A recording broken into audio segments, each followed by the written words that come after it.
My name is Isabella Mfaida. I come from Westlands constituency. The poor are always there, going to the CDF office, going to go and ask for bursary, going to ask for money, and that bursary imetolewa kwa ajili ya walio chini. Na unapokwenda pala hawapati.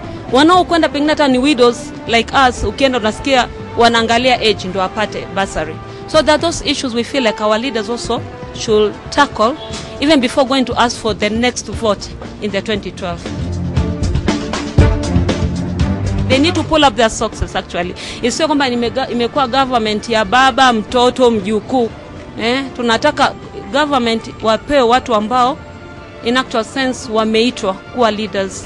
Now when they go in there, they will be able to tackle the issues of people. And that the people in this country, most of us, are poor. We can see corruption is still there. There are people who are still up there controlling.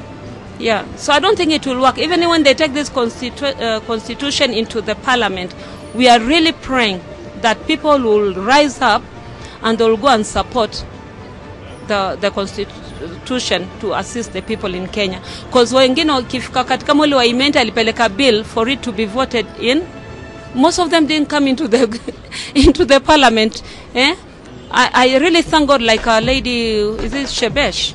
She's the one who goes around trying to see women where are they so that they can come and vote, and none of them is there. And tukiangalia kuna wamama wako pale wamelala, wamebeba tu mabegi makubwa. I don't see what they are doing there actually.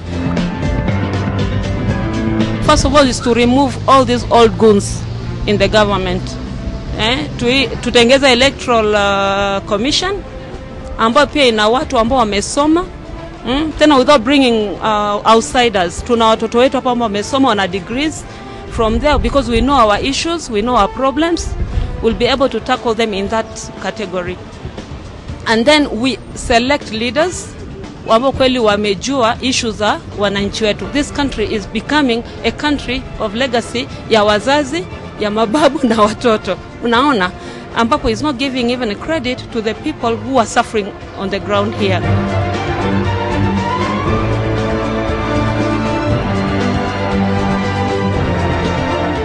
I would say I think we would have achieved more if there was unity among our leaders, the cabinet ministers.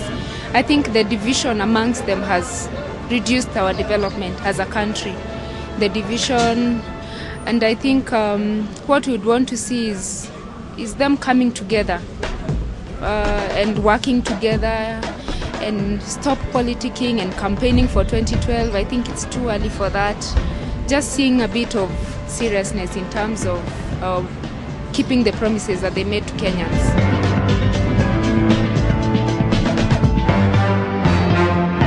I think we've seen a bit of infrastructure improvement in terms of roads. We've seen a lot of roads being repaired and others being built, like the Thika road. So I think that is positive. I also like the Prime Minister's the way he's handling the Mau issue. I think for the first time we've seen him standing out and taking a stand for the environment, regardless of what people may think, and him being willing to sacrifice his political life for the sake of the environment. I think that is really commendable. What we need right now is unity among Kenyans. I think there's still a lot of division, tribal divisions. I think that would be my agenda number one, to unite Kenyans and to make them feel more of Kenyans than tribal, like Kikuyu, this. Yeah, to make them feel they are one country and to make them patriotic. I think that would be my goal number one. After that, employment I think is a key issue, because if the youth are unemployed, then there will definitely be insecurity. So I think that would also be a priority for me.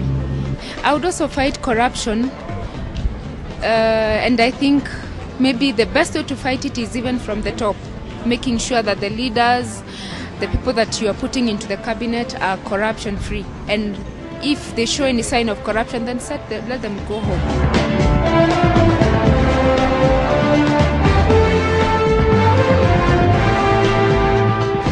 digging deep into our history, there has been a lot of abuses of offices, public offices. So I think the nature of governance, whether it is the parliamentary system, whether it is the presidential system, I think that to me is what is important. So long as the ordinary wananchi, every Kenyan benefit, no abuse of offices, no impunity, and all that abuses entail, manners of corruption and all that. One enemy of Kenya's development is corruption. Corruption and impunity. So I will go on and make sure that there is no corruption. Those in public offices must be serving the people, not people serving them. Employment must be based on merit, not who do you know. So corruption is number one. Secondly, empowerment of ordinary citizens. And this cannot be done any better than empowering education-wise. That is the two priorities, digging out corruption, and secondly, empowering people educationally.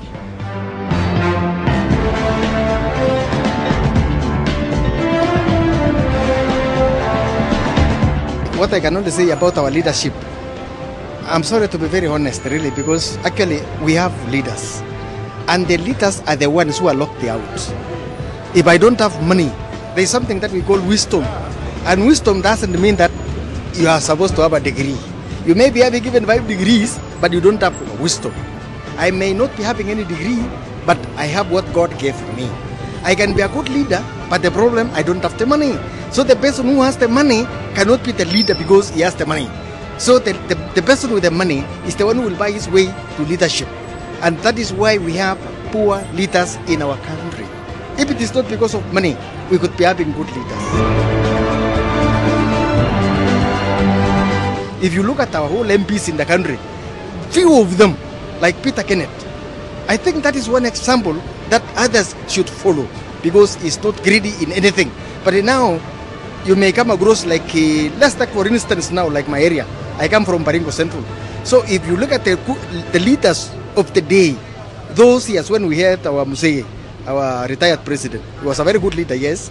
And since 1955, I think he ended let you go, those years. And he has not come out up to 202. That is actually when he came out. So when others took over now, it is only unfortunate because most of them are buying their way through. It is only because of money. That is why we have poor leaders in our country.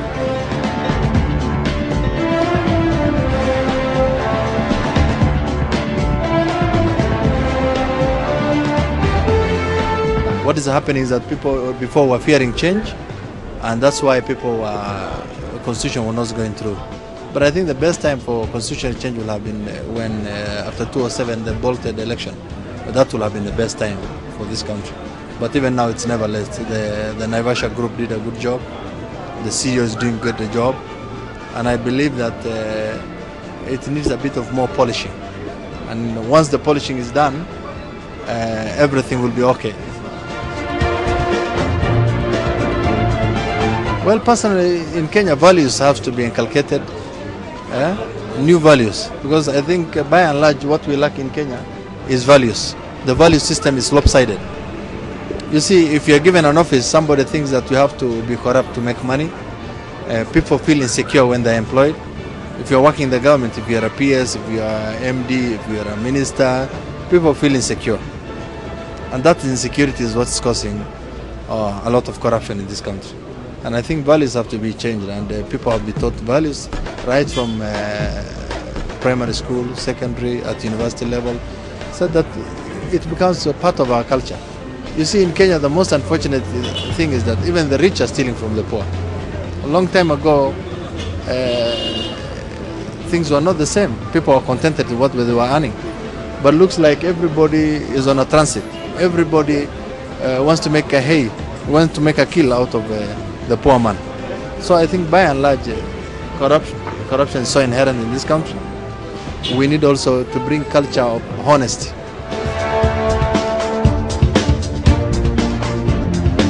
Well, this reform is going to change this country because you see the parliament will become very powerful. At least we are not taking the hybrid. You know, hybrid will have broad conflict of interest. But when you have a presidential system and then a very powerful parliament, you are able to balance now. Balancing, I mean, is that any appointment will be vetted by the parliament. People can be hired by the parliament and fired by the parliament.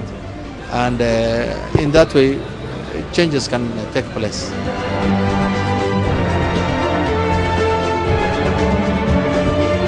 Well, you know what, people thought civil society, you know, most of the activists now have ended up in power. But we realize those guys were only after power. The church is even dividing the people. Church, for instance, is saying the Qadi court should not be there. For me, I would have allowed even Christian court to be there, but I mean the Christians will not like that court. And the Qadi court is about marriage, divorce, inheritance, few things which have been there, housekeeping issues, which were there even during the colonial time. So I think for them to interfere with another religion and then to divide people in denominations, it doesn't augur well for this country. We are not at a religious war, and I think that some of them are religious zealots who don't understand the dynamics of politics. But what is required is, you know, government comes and go, but the society must be united. Kenyans were one. There was a peaceful transformation. Now you see what's happening. We are divided along tribal lines, which is very dangerous. People are divided so much. Today, so much so that if I'm a Mkamba, I have to get the job for Mkamba. If I have to be a Luo, I have to get a job for a Luo.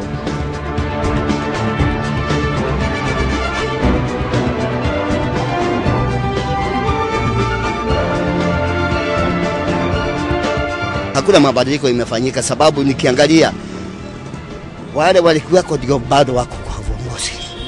Hiyo ni jambo moja. Na ile tambia ilikuwako wakati ule kwa uongozi, hiyo bado inaendelea. Unaona? Sasa kitu ningetaka kwa mabadiliko ya wakati kama huu ni watu wakati watapoingia kuchagua viongozi, wasiangalia mtu yule iko na mali ama yule iko anaonekana na sura ya kupendeza sana, lakini watu waangalie ile mtu ambaye amefanya mambo ya uongozi. Manake kiongozi ni kipawa ya kuzaliwa naye na ni kipawa inatoka kwa Mwenyezi Mungu. Kiongozi mzuri ni yule anaonyesha watu jinsi ya kupata pesa ama kuongoza njia ya kuongoza watu na kusimamia haki ya kila mtu. Hiyo ni jambo moja la muhimu sana.